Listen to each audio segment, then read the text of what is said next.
You're ready to get back into yoga, so you ordered the essentials, a non-slip mat, yoga blocks to keep balance, and an exercise ball. And you used your Bank of America customized cash rewards credit card, choosing to earn 3% cash back on online shopping and up to 5.25% as a preferred rewards member, which you put towards your most essential yoga gear, noise canceling headphones. Apply for yours at bankofamerica.com/more rewarding. Copyright 2021 Bank of America Corporation. But God with good credit. Welcome to Two Black Guys with Good Credit, the show for the financially curious and the financially knowledgeable. What's up, Big Sean? Medea, Matt. I'm here in the presence, as always, ready to knock this show out. I think it's an important one today, don't you? Absolutely. Today we are breaking down 15 transferable skills that companies want. So all you out there that are job hunting, or thinking about changing your jobs, your careers, today is the show for you. Yep, Matt, you're right. And whether you stayed in the same career field for decades or you hopped around like I did, you're likely to develop and added to your professional skill set.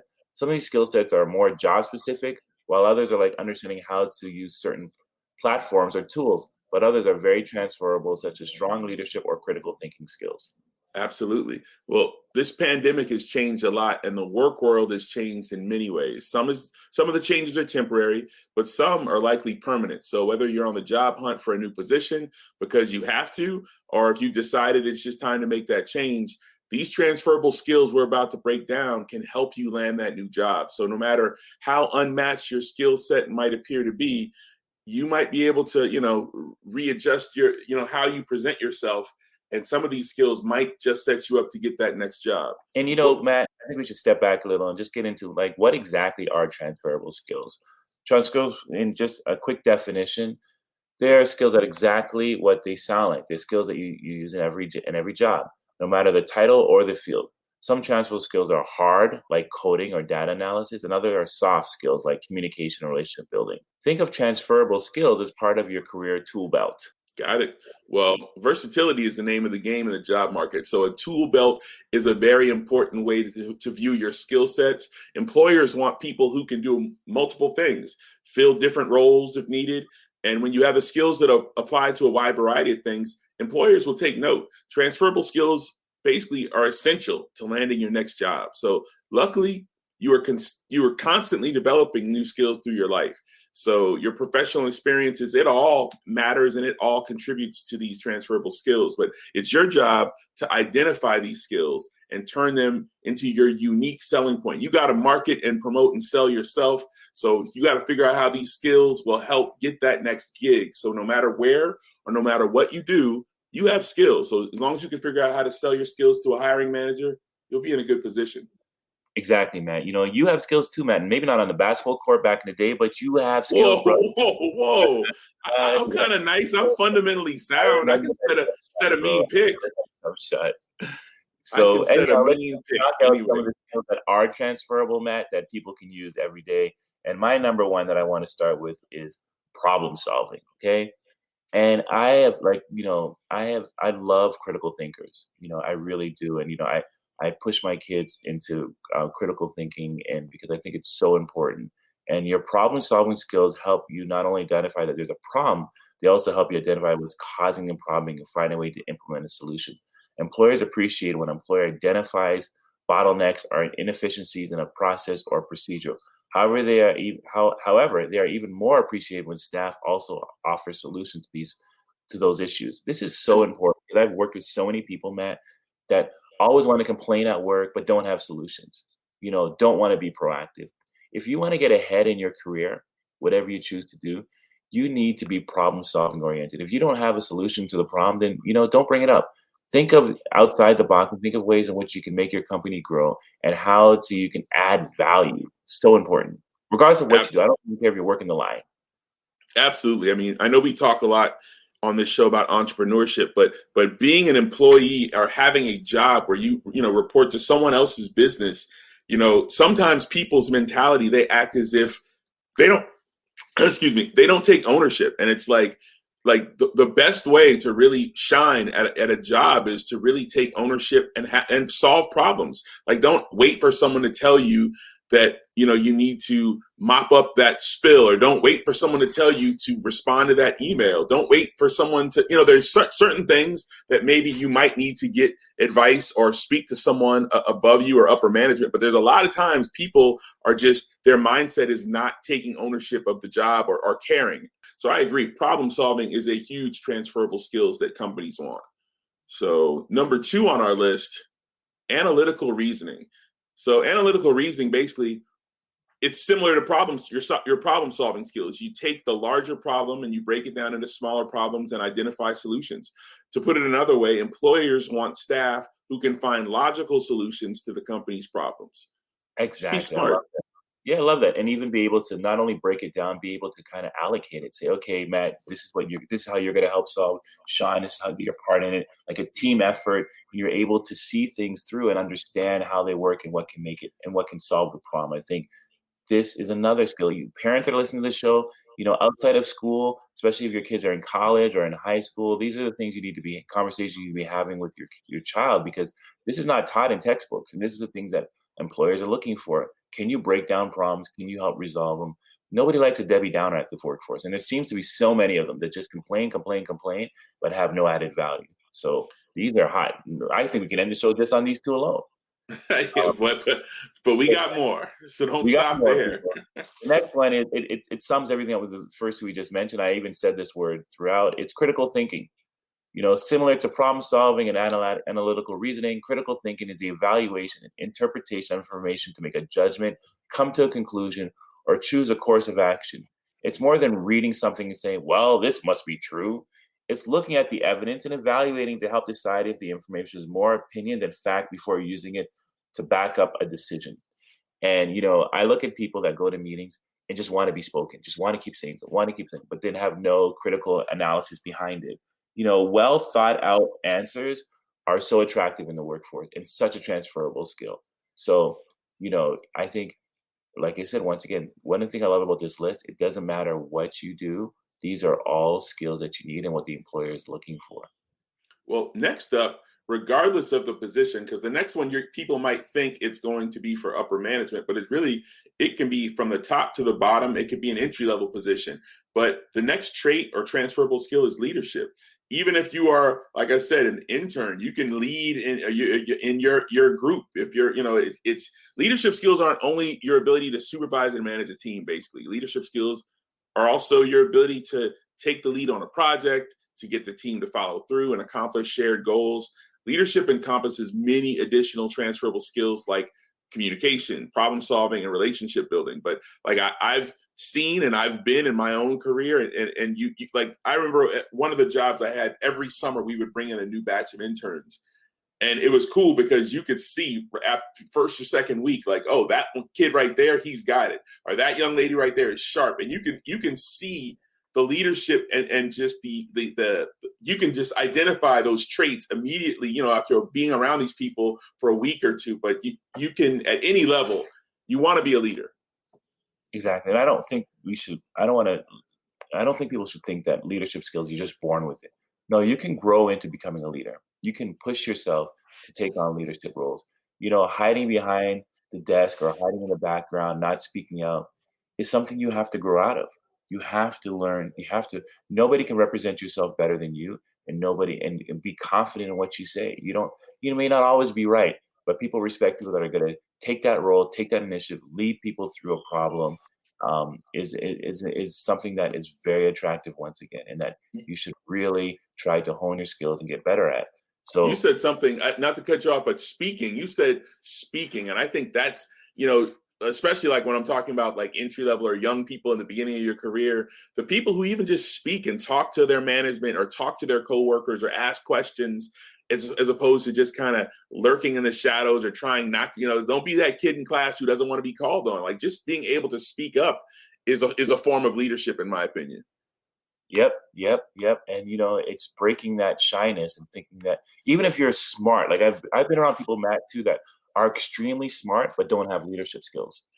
Can be that person, like, okay, you assign them the project to do, they'll knock it out, but then they don't know how to lead. They just want to be this task-oriented person. That person doesn't move up the ladder. That person, and then that person gets upset because, hey, Tom is not as smart as me, but he's getting promoted because Tom is speaking up.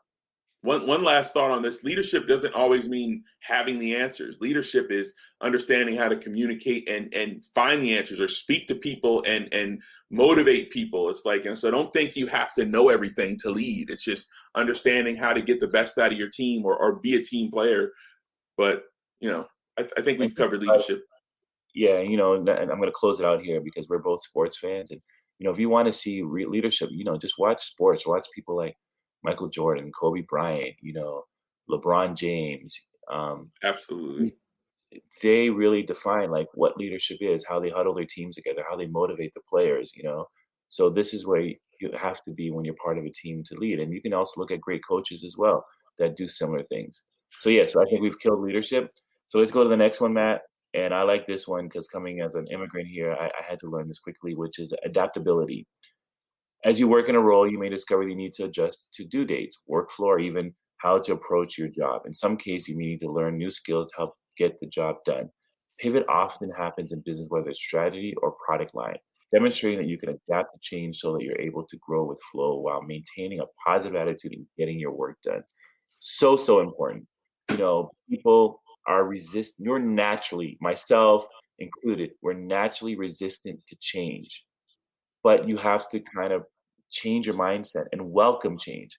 Understand that it's a part of growth. It's a part of life. It happens regardless of what you do. Doing nothing is a regression, not a standstill. It's not a standstill. It's an actual regression. So you have to understand that some people think, especially young people, when you enter the job first, it's like you're part of this fraternity. This is how it is. It's so much fun, blah, blah, blah. But it's not. It's a job. And there's so many external forces that you may not be privileged to and understand. But your company is looking for you to know that we need to adapt and pivot. And those that do will succeed in life and in business. When I think of this trait or this skill in my industry, in television and film, a lot of times with, say, a producer or an editor, it's like your job to tell a story or whatever, and you create this vision and then you show it to your boss or whoever you report to, and they may come back with all these notes and changes. And some producers and editors get so married to what they presented that they are unable, or they get upset, or they can't. To me, it's like the rule of thumb we would say in my industry is basically don't be married to your edit, or don't be married to, like, you have to be able to listen. And if your leadership, if your management, or whoever you're working with, or if the situation requires you to adjust, you have to be able to understand that that's just a part of the job. Don't be so rigid that you can't adapt or change. Yeah, because you may not understand the big picture. Exactly. You don't understand what the market is asking for, Let's move on. Next up, our number 6 transferable skill that companies want: teamwork. We talked about sports with leadership. Well, it's sports that also it's a great analogy for a lot of things in life, but in the workplace, teamwork is huge. It means working together as a group to achieve a common goal. But being on the team and part of the team are two separate things. Employers don't want employees who show up but don't help the team accomplish its goals. They want team players, people who make positive contributions to the group to help it succeed. They want people to really see the big picture and, like I said, take ownership. All these traits, it's kind of, they all connect. It's like you want people who will see the big picture, take ownership, be leaders, be adaptable. But that's all a part of teamwork. They don't want selfish people. Teamwork makes the dream work, Matt. Like, if you're not a team player, then you're not going to be part of that team for very long. No matter, and there's some people that feel they're team players, but act like they're the smartest person on the team. And if nobody sees what that person is saying, then everybody else is just an idiot. You're not a team player. Just because I've seen, and get back to sports analogy, as a player, as a coach, being on teams, I have seen the best player get cut, or the best player get benched or taken out of the game because he's not a team player. You have to understand the importance of being on a team, working team. And I remember doing group work with like some guys that think they're so smart. They're like, oh, I don't want to use it. You guys just sit on the sideline. I'll do it all because you guys aren't as smart as me. Those people don't move up the ladder. They get frustrated because they don't know how to work on a team. Also, there's very few people in life that are going to be like on that high level of genius, like myself. So if you're not, like, Kanye West has made countless hits, platinum hits that have sold lots and lots of albums. So if he acts like a difficult diva at times and maybe not a team worker, you're allowed to because you're putting up those big numbers. Or if you're Kobe Bryant, Allen Iverson, or Michael Jordan, we saw that movie with Jordan where he's punching people in practice, or like you may have a little more latitude if you're the greatest player on the face of the earth. But for most of us, you can't show up to work and be a diva. You better understand how to work with others, or you're not going to last. And I'll tell you something about those team players that you just mentioned, the ones that, okay, they have this special skill where there's a strong dollar sign behind it. Once that skill starts to weaken, then they realize how much a team player they're not. And if they don't have that added skill that can generate money, they're no longer needed. And the same people that they thought were their friends, or thought were on the team because they were so arrogant, are no longer their friends because they hold no value. So even for those people, they go through difficult transitions when they are no longer needed. So it's very important. That leads us to number 7, Matt, which is communication, a transferable skill in any setting. You communicate in almost every job. Your communication skills are your ability to share ideas and information in a clear and concise manner, leaving no room for misunderstanding. You need the ability to communicate effectively and efficiently so whomever you are communicating with understands your message. I'm going through this right now with my nephew. He's up here from the Caribbean, Barbados, working with me. And I know he thinks his accent is very challenging and most people can't understand. So what he does, he speaks lower and lower, and it becomes even harder to understand. But he's an extremely smart young man, but he's just he feels insecure about his communication. And one thing I've realized, the more confident you are with how you communicate, the better you will be. If you have to slow down, you have to tell people, hey, are you not understanding me? And if you are the smartest person in the world and you don't know how to communicate, guess what? Somebody's going to do it for you and take all the recognition, and you'll always be in the background. So if you don't think you need to have strong communication skills, then it's a transferable skill that every employer wants to see. What do you got for us, Matt?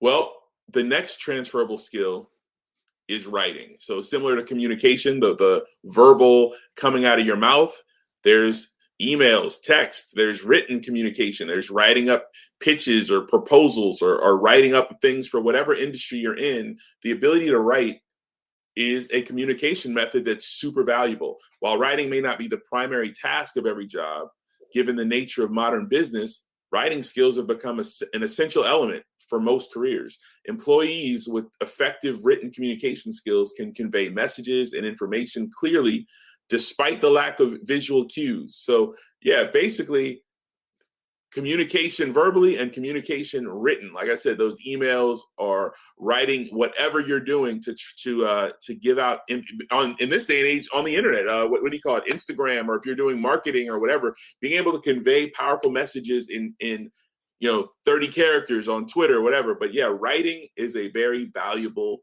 tool.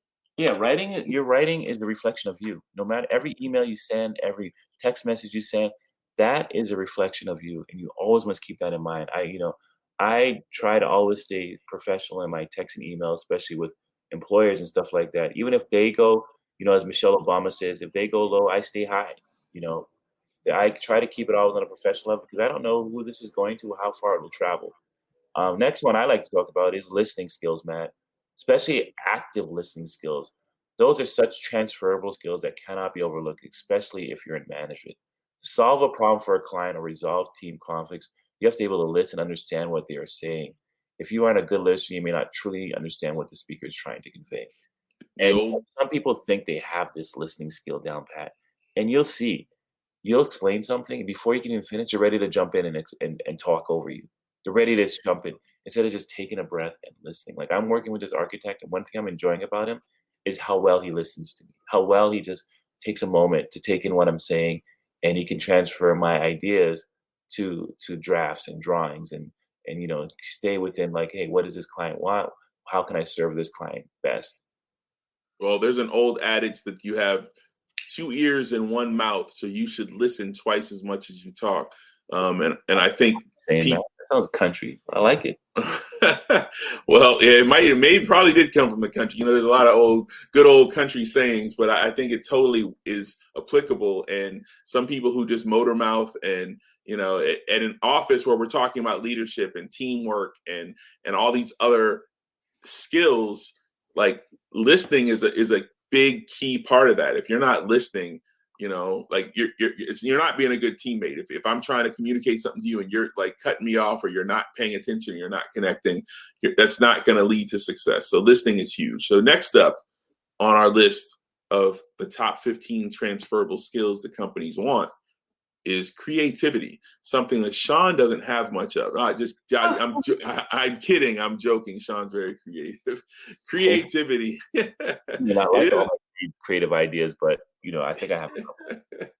Creativity isn't always about your painting or drawing skills, unless that's relevant to the job. But creativity is about how you approach tasks and solve problems.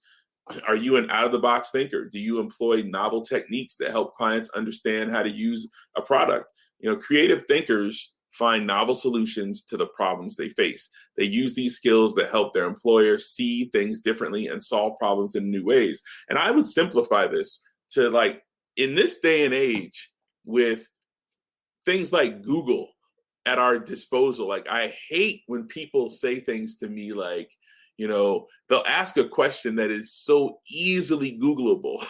Like, it's like creativity is like thinking like, you know what? Oh, I can figure out the answer to that. Oh, here's a problem.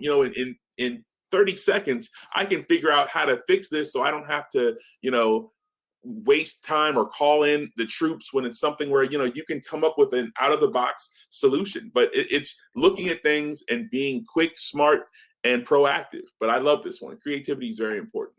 Yeah. And here's one of my favorite ones again. And I emphasize this all the time, especially with young people. Attention to detail. Attention to detail. Paying attention to the finer details means you're noticing everything. You go through a project with a fine-tooth comb to make sure it's all correct and that nothing, no matter how small, gets lost. Being detail-oriented means your employer can count on you to pay attention to every detail in an assignment and catch errors and correct them as they need it. It also means that you're intentional about how projects are executed, and there's strong reasons behind all decisions. Let me tell you something. Attention to detail for me is a deal breaker. Let me give you another example. So when I was scouting for architects, I had a hell of a time trying to find the right architect. And I researched this group of architects, professional architects, and I reached out to the president of this group of architects, which I will not name. And when I reached out and I dialed the number, his name popped up at my phone. And I was like, oh, shoot, I know this dude. I don't know where I know him from, but I do know him. So then I reached out to him, and it happens that I met him at an event and we exchanged numbers a couple of years ago. So I told him what I'm doing, the project I'm doing, and asked him if he wants to help with this renovation of my kitchen and my deck. And he agreed. And he sent me his proposal. And his proposal had typos. And his proposal, you can tell it was cut and paste. I'm just renovating my kitchen. And his proposal is talking about converting a 3-family building to a 4-family building. It was stuff that wasn't even making sense. So when I called him on it, I was like, okay, you mentioned, I just want to get my kitchen renovated and put in a deck, but you're mentioning like conversions of 3-family buildings to 4-family buildings. I said, what's happening? Oh, that's my error, Mike, but that was a typo, a misunderstanding. Let me correct that. And then I'm like, well, there's a lot of typos and grammar errors as well. He's like, oh, let me resend that, and don't worry about that, and blah, blah, blah. And to be quite frank, and he, of all the architects I was looking at, I was reviewing, he was the most expensive and had a horrible presentation. And I was done. I was done. I know what he was doing. He was cut and pasting old proposals to give me one. But if you're not paying attention to that level of detail, shoot, you're going to make my house collapse from doing a kitchen job. Well, I agree. And I think this transferable skill ties in, like you said, writing to his proposal had the typos. Listening, if you're not paying attention to detail and listening, that I told you I just want to fix my kitchen, and you're sending me in, it's like all these things, all these traits are so connected. But yeah, attention to detail is major. Project management is the next transferable skill. Project management skills help you manage tasks from start to finish. Yep. You make sure everything stays on time and also adjust the timeline when things aren't going as planned. Employers want people who can not only see a task through, but who also can visualize what needs to happen on a project from start to finish. This transferable skill helps ensure that deadlines are met and projects are completed efficiently and effectively. In my business, like a lot of times in television, for instance, you go out and you film something, and then you bring whatever you film to the edit room and you edit. But the best producers are able to, they're editing before, while they're filming. They already know what they want to film. So that helps in the edit, as opposed to just shooting stuff, filming stuff willy-nilly, and then trying to figure it out in the edit. You plan it in advance. You're seeing the task from start to finish. You're visualizing what needs to happen from the moment you turn on the camera to the moment you get into the edit room, and you're already pre-planning this. And that is transferable to any industry. You don't just fly by the seat of your pants. You put a plan together and you manage that. If you fail to plan, you plan to fail. And if people don't understand this, let me tell you, young people again that are listening, not meeting project deadlines costs money. And no employer wants to see that you're costing them more money than they should. Like I got an employer who I love to death at my store. And if I send him out to do a task, he's always doing it twice as long as it would take me. So eventually I had to start doing the task myself, because I'm paying him all this money to do something that he's taking twice as long, no matter how much I train him. I know it's not a training issue. I know it's just something that he probably drags around. So, and as an employer and as looking to hire, you want people that can execute, and don't think that dragging your feet, making more hours is good at the employer is not noticing that. You can win on other ways, but deadline oriented and hitting those deadlines is a huge plus to any employer. Just like number 13 is, Matt. It's called relationship building. Relationships are often the key building block of any company. Without good relationships between departments or with clients, there won't be any business. People who build relationships manage conflict or deferring goals and help parties arrive at solutions. And I'll tell you this, relationship building has been my success. I mean, we wouldn't even be doing this show today if Matt and I didn't build the relationship that we built to be able to work together and develop this. So in this time, you don't know how to build relationships and you're not actively aware of trying to build relationships, then you're not going to go very far. And this includes people that you may not have gotten along with in the workplace, and understand that you're just working with them. Like, don't show your emotions. Don't walk with your emotions on your sleeve because you don't like somebody, because you don't work with them. You have to kind of lash out at them, and your boss knows you don't like them, and you leave on a bad note. That adds no value to and does nothing. It's better to be cool, collective, and be professional regardless, because you're going to work with people that you may not get along with, but that's okay, because you can still not get along with someone and be very productive. But I would add, and I agree with you, but I also think it's kind of like the cherry on top when you can get along with people. If you relationship building, people like you, people will want to call you for work. If all these other Matt. Everybody loves Matty Matt. Like, shoot. But if all these other transferable skills are in order, like, they're not going to call you if you're not a critical thinker, if you're not a leader, if you're not adaptable, if you're not, if you're got typos and you're not paying attention to detail. You have to have all of those, all the things we've outlined. But if you have all of your stuff in order and you communicate and build relationships, like, if people like you, like, that's just a whole nother just level of, depending upon the type of business you're in. I mean, it's like, if you're freelancing, or if you're in an industry where you need to work with the people, you want people to remember who you are and what you do and think of you and want to call you and want to be around you. So you need to definitely be mindful with how you treat people and how you follow up with people and network, and you want to, stay in people's radar in a tasteful way. There's an art to relationship building. But anyway, let's move on. Transferable skill number 14, computer skills. And I know, Sean, this is a little new for you. You're from your generation. You guys had widgets and whatnot, but computers are things we use nowadays, Sean. And you may not be a technological wizard, but it's a good idea to know your way around the many software programs that businesses use today. For example, if you know how to work in one type of spreadsheet, the odds are pretty good you can find out any spreadsheet, figure out any spreadsheet, which means a company won't have to teach you the basics. Sean, what are your thoughts on computer skills? Yeah, and no matter where you think you are, and maybe like, oh, my job, we don't use computers. As you climb up, there's computers going to be there. And it's a skill that you need to acquire. Even if you take courses, there's so many online courses where you can learn basic computer skills that will add value to your career, and transferable skills. To say that, you have strong analytical and strong computer skills, it's such a plus in any work environment. So I agree. And technology is changing so fast, not to cut you off, but I just think people need to make sure you stay up on the changes in technology, like invest in yourself and learn, or keep track of your industry. And it's easy to get stuff on your home computer to try to figure out and learn how to use stuff. So you can update yourself so you stay abreast with what's going on. Yep. And so we're down to number 15, Matt, but I think there's so many skills here. Let's give a rundown of the last 14 that we went through. You know what? Well, before we do that, why don't we take a quick break? We got to pay some bills. Stay tuned for more of the top 15 transferable skills that companies want on Two Black Guys with Good Credit. We'll be right back.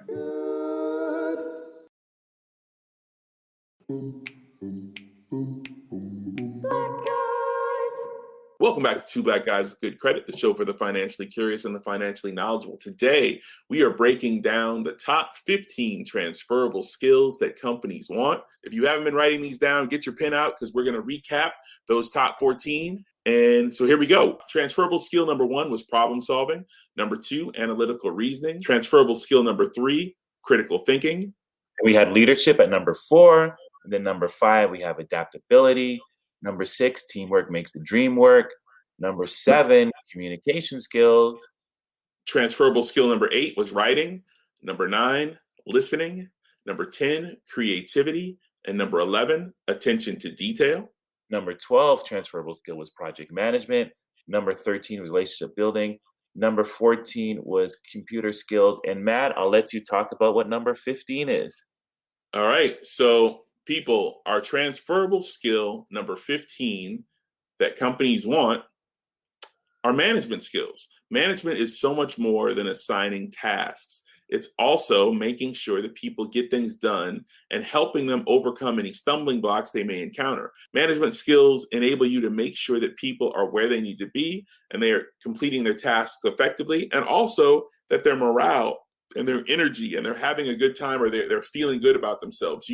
Management is a very multi-layered skill, and companies, it's a transferable skill that will always get you paid if you know how to manage projects and manage people. Well, I've been managing people for so many years, and I think it's something that goes without saying. You have to be able to effectively, managing to me is understanding the person's skill set and letting them know everybody has what their special skill is, and help leveraging that skill to their job, and giving them positive reinforcement, but also being firm when things aren't going so well, and letting them know what they need to work on, letting them know how they can be better and be more effective. Management is so important to the success of a business and to the success of an individual. You should always be training your individual to one day leave their job, if you understand what I'm saying. So you've given them so much skill set that they're ready for the next challenge in life. That's how I look at being an effective manager. Yeah, so you understand that, a good staff or employee will work hard for you if you if you encourage him and give him the direction that he needs, and understand that, I'm helping you grow. I'm helping you become a better worker, a better employee. And if you can, as applying for management skills, exemplify that, that's what you're about. No employer every employer would want to hire somebody with that kind of skill set. Absolutely. Well, there you have it. Management is the perfect end of this. We managed this list. We managed to get through top 15 transferable skills that people want. Management was a perfect way to end this. So I think we managed that well, Sean. What do you think? Hold up. Wait a minute. I got my bonus, brother, as I always do, because I love to sing that. And my numbers. Bonus track. The bonus track, there's always, come on, Matt. Back in the day when you ripped up that CD and it just was dead silent for a moment, and then you heard the bonus track come in, how lit was that? You were super excited. So let me give a moment of silence. Yeah, we got the bonus, Matt. The bonus is multitasking. Multitasking entails juggling different work activities and shifting attention from one task to another. Multitasking is a sign of a person's ability to carry out many beneficial roles. It is hitting 2 birds with 1 stone, Matt. And I've done that. Or 3 birds. Yeah, is that politically correct in these times for those animal activists out there? Please, it's just a phrase, just a term, okay? We're not trying to kill birds. These are fictitious birds that we just hit with the stone, people. Exactly. They're not real birds. We're not hitting birds in the sky. Nope. Multitasking is a display of strengths and positive attributes in a multi number of ways at the same time. multitasking is a strong skill and so desired, where you can work on multiple things and be effective. And there's you can have like cheat sheets. I'm always like having a list on my phone of different things I'm working on, so I don't lose sight of what I need to work on. And it's always changing because I'm always prioritizing what's more important versus what's not important. So keeping a list, you know, is you can do that as your cheat sheet, and rearranging that list and understanding that, hey, let's get through these. And sometimes one may be a very long-term task, the other may be short, but chipping away at these things and is important. What do you say, Matt? I think that's excellent bonus transferable skill, multitasking, which makes me think organizational skill, which I guess ties into attention to detail, which we already said. But multitasking, you definitely have to be organized. You have to, because depending upon the job or the industry you're in or the level you're at, that multitasking can be more than hitting two birds with one stone. You might be trying to hit 5 birds with one stone. So you really have to be organized. But multitasking, if you are an effective multitasker, you will be paid well. So I think that's a great way to end this show. But here's some things to also think about, just the things to make note of as you're moving forward in your career, trying to pivot or transition into jobs. Make sure that you connect the dots on. So get your notepad out, people. We're giving you a few additional things to note after the extended version today. This is the extended remix. So make sure you connect the dots on your resume. All these transferable skills that we've outlined, if you have these, you need to find a way to weave these into your resume. If it's adding them under certain jobs you've had, if it's adding them to another section of tasks or skills that you have, like you have to find a way to make sure as you market and promote yourself, you got to connect those dots on your resume. Yeah. Also, don't hold back because you think you're not qualified or don't have the skills required in the job post. Go for it and apply anyway. Like those job posts can be intimidating in itself, and you think that it's a checklist. You have to have every skill that's on that post. That's not true. You can highlight the skills that you do have, and then work on the ones that you don't have. But I don't think that should deter you from applying for that job. You'd be pleasantly surprised.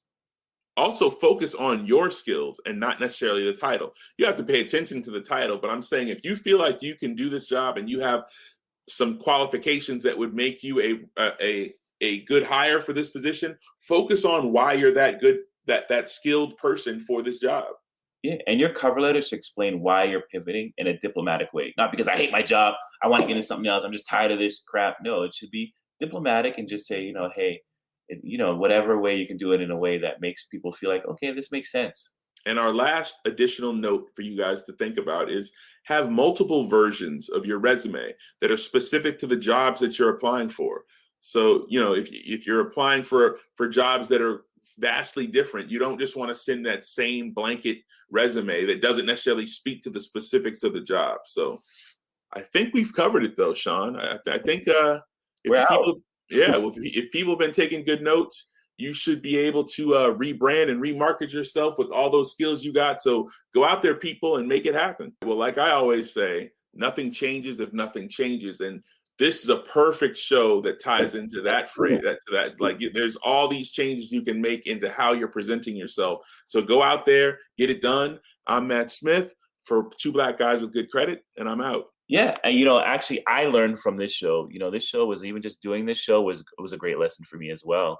And I think we can all take something from this, regardless of where we are in our career, regardless of where we are in life in general. But transferable skills in these times is necessary, and chip away at these 15, 16 skills that you need to have, and try to get better at them all. All right.